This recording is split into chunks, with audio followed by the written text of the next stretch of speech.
The woman standing beside the champagne table had once told him she couldn't build a future with a man who couldn't afford one. Now, 5 years later, she had walked into his engagement party, wearing a designer dress, carrying a diamond-studded purse, and smiling like she had never broken his heart. She waited until everyone was watching. Then she walked straight toward him. "You're making a mistake," she said. He stared at hers. His fiancée stood only a few feet away. The room went silent. The woman smiled confidently and said the words that would have destroyed his life if they had come 5 years earlier. "You're still in love with me. You always have been." His fiancée looked at him. His ex looked at him. Every conversation in the room died, but nobody expected what happened next, because his fiancée didn't slap her. She didn't cry. She didn't call off the engagement. She simply smiled and said, "You really came all the way here to embarrass yourself?" 5 years earlier, things had been very different. Back then, Julian Mercer wasn't rich. He wasn't successful. He wasn't the man whose name appeared on business magazines or whose company occupied 3 floors of a downtown building. He was just a young man trying to survive. Julian worked long hours at a small technology company while building his own business at night. He didn't have an expensive car. He rented a modest apartment. He counted his money carefully before spending it. But he loved his girlfriend, Sabrina Cole, more than anything. And for a while, Sabrina claimed that was enough. She told him she didn't care about money. She told him they would struggle together and become successful together. Julian believed every word. When he got paid, he saved most of it. When Sabrina needed help, he gave it. When she wanted dinner somewhere he couldn't afford, he found a way. When she complained about her old phone, he bought her a better one, even though it meant postponing something he needed for himself. He wasn't wealthy, but he was generous, and he believed love meant building something together. Sabrina slowly began to see things differently. It started with the little comments. "You know, most men our age are doing better than this." Then came comparisons. "Look at my friend's boyfriend. He just bought her a new car." Then embarrassment. At restaurants, Sabrina would sometimes glance at the menu and sigh when Julian suggested something inexpensive. She began posting pictures with wealthy friends. She started spending more time at expensive lounges. And whenever Julian talked about his business plans, she would smile politely before changing the subject. One night, Julian came home exhausted after working nearly 14 hours. He had bought her favorite dessert and placed it on the kitchen table. Sabrina barely looked at it. "Julian, we need to talk." He immediately knew something was wrong. "What happened?" She folded her arms. "I'm tired." "Of what?" "Of struggling." Julian stared at her. "We knew it wouldn't always be like this. You've been saying that for 2 years. I'm building something." "And I'm supposed to wait forever?" "No, I'm asking you to believe in me." Sabrina laughed quietly. "That's the problem." "What?" "I don't want to be with a man who needs to become successful someday." The words hit harder than Julian expected. She continued, "I want someone who is already successful." Julian's expression changed. "Is there someone else?" Sabrina didn't answer immediately. That silence told him everything. "There is, isn't there?" She finally looked away. "His name is Victor." Julian felt his stomach drop.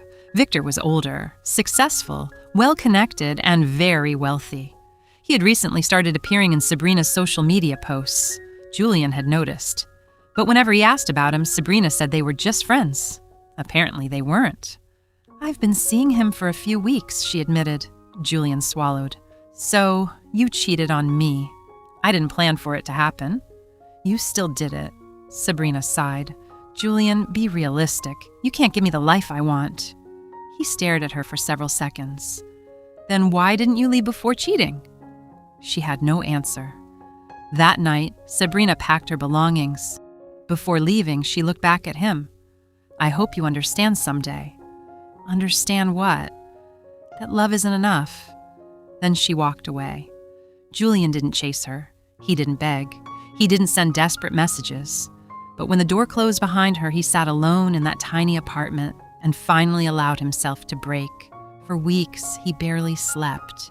He replayed everything. Every dinner, every promise, every sacrifice, every time she told him they were building a future together. And the worst part wasn't losing Sabrina. It was realizing she had never been building that future with him. She had been waiting to see whether someone better would come along. Eventually, the heartbreak became anger, and the anger became fuel. Julian threw himself into his business. He stopped explaining his dreams to people who didn't believe in them.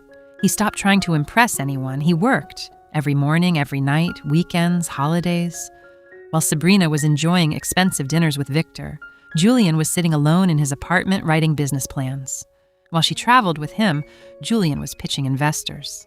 While she bought designer clothes, Julian was learning how to build a company. The first year was brutal. His business nearly failed twice.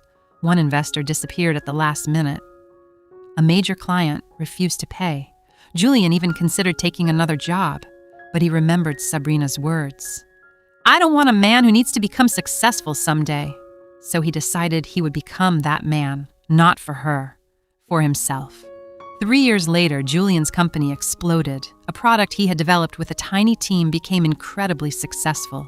Investors came looking for him. Companies wanted partnerships. His income changed dramatically. His modest apartment became a luxury penthouse.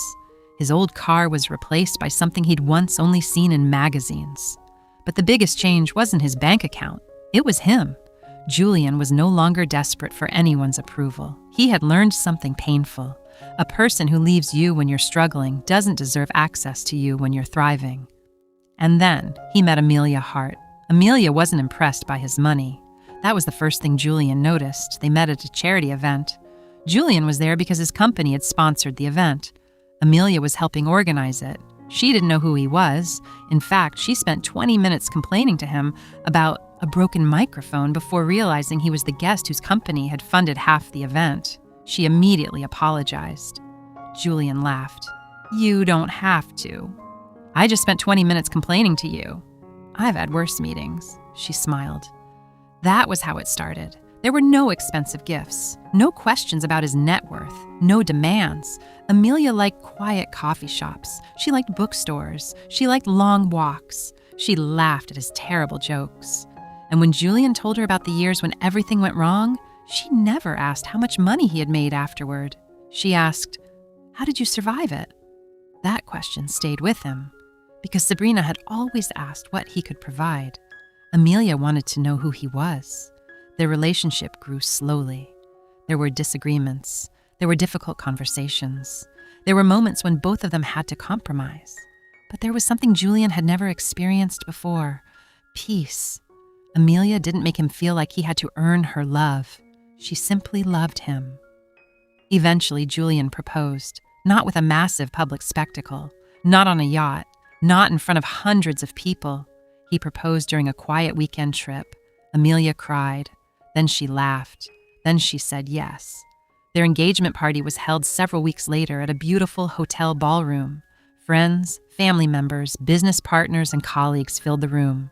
Julian wore a dark suit. Amelia wore an elegant ivory dress. She looked at him across the room and smiled. For the first time in years, Julian felt completely certain about his future. Till an unexpected guest walked through the doors. Nobody had invited her. She had somehow obtained the address through an old mutual friend. At first, Julian didn't recognize her. She looked completely different. Her hair was styled perfectly. Her dress probably cost more than Julian's first car. She carried herself like she belonged there. Then their eyes met.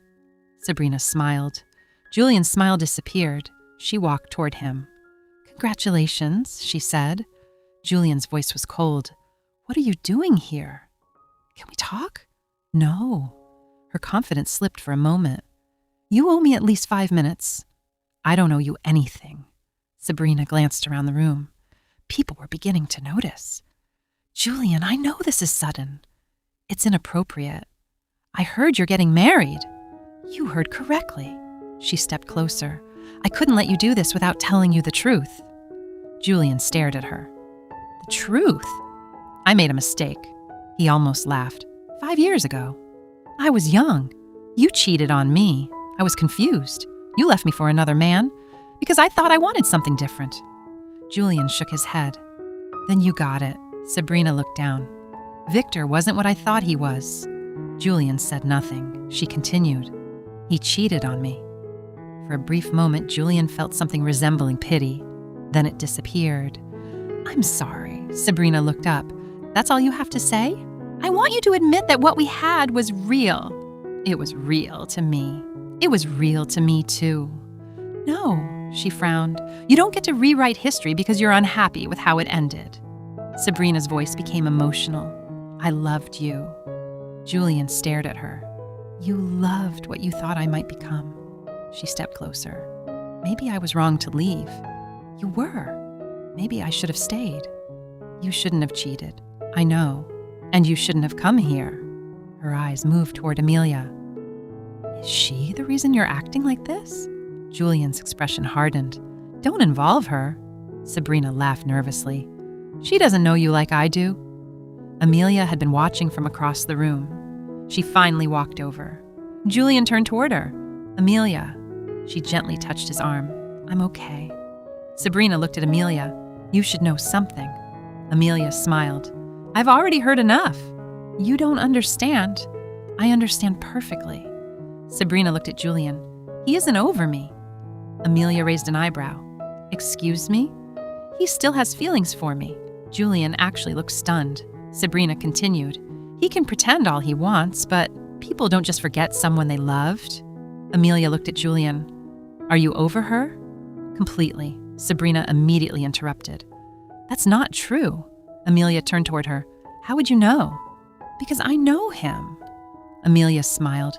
"No, you knew the version of him who couldn't afford expensive dinners." The room became quieter. Sabrina's face tightened. Amelia continued calmly. "You knew the man who was struggling." She stepped closer. "And when he needed someone to believe in him, you cheated on him." Sabrina's cheeks reddened. "That isn't the whole story. It doesn't need to be." Amelia glanced at Julian. "He built everything you wanted after you left." Then she looked back at Sabrina. "And somehow you still think his success means you get another chance." Sabrina looked around. Several guests were staring. "I came because I still love him." Amelia nodded. "Then you should have told him before he became successful." Sabrina froze. Amelia's voice remained calm. "Not tonight." Julian watched her carefully. Amelia wasn't screaming. She wasn't jealous. She wasn't afraid. She simply understood exactly what was happening. Sabrina tried one last attack. "You really think he'll never wonder what it would have been like if he had stayed with me?"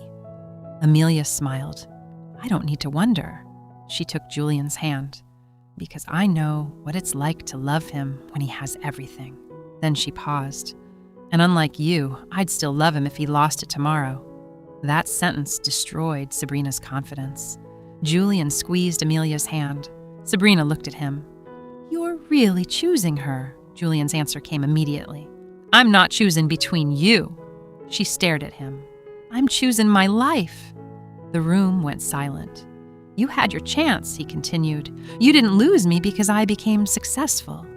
You lost me because you didn't value me when I had nothing." Sabrina's eyes filled with tears. "Julian." He shook his head. "Please leave." She stood there for another few seconds. Then she turned toward the door. Nobody stopped her, nobody followed her, and nobody applauded. The humiliation wasn't that everyone had witnessed her rejection.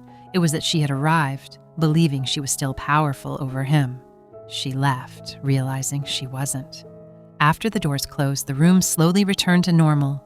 Julian looked at Amelia. "I'm sorry you had to deal with that." Amelia smiled. "You didn't invite her." "No." "And you didn't entertain her."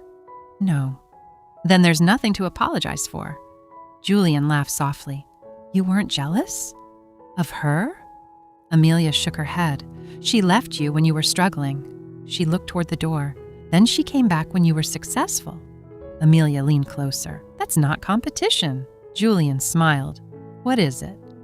"An expensive lesson you already learned." He pulled her into his arms. Across the ballroom, someone raised a glass. "To the bride and groom." Everyone cheered. Julian looked at Amelia. Sometimes losing the wrong person is the beginning of finding yourself. And sometimes the person who leaves you because you're broke eventually watches you become everything they wanted.